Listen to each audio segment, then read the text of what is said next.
Is shedding light on the economic status of Portland, and economists say the results are bleak. They warn Portland could be in an urban doom loop.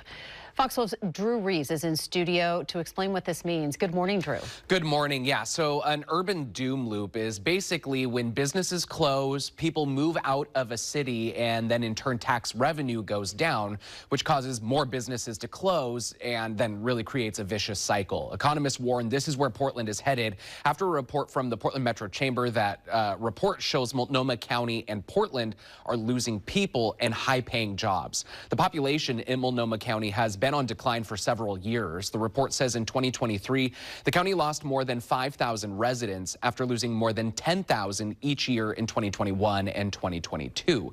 And high-paying jobs are leaving the county too. In 2024, there were 6,700 jobs lost in the information, financial, and professional services sectors. The report also shows that people who make higher incomes are either staying in Multnomah County or they're leaving, but they're not moving in. The county is instead seeing people with lower incomes moving in. On the contrary, Clark County is leading the region in population growth and is seeing more people with more money moving in. In 2022, the average income of someone moving to Multnomah County was just over $73,000, while those moving to Clark County were on average making almost $106,000 a year.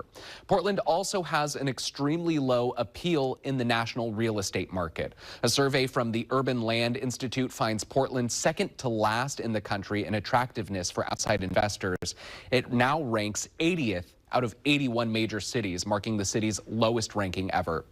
Now, we did reach out to Portland Mayor Keith Wilson for his response, and in a statement, he said, "Let's be frank, we have some big economic headwinds. Portland has overcome serious economic challenges in the past and come out stronger. It's time to focus on proven solutions for a thriving economy with initiatives on livability, shelter for our homeless, and supporting economic opportunity. Portland is making all the right reforms to drive the economic revival we need to welcome the next wave of families and investment to our city." Now, the Portland Metro Chamber ended their report by concluding that the high cost of living is pushing people away in Portland and more needs to be done to bring costs down.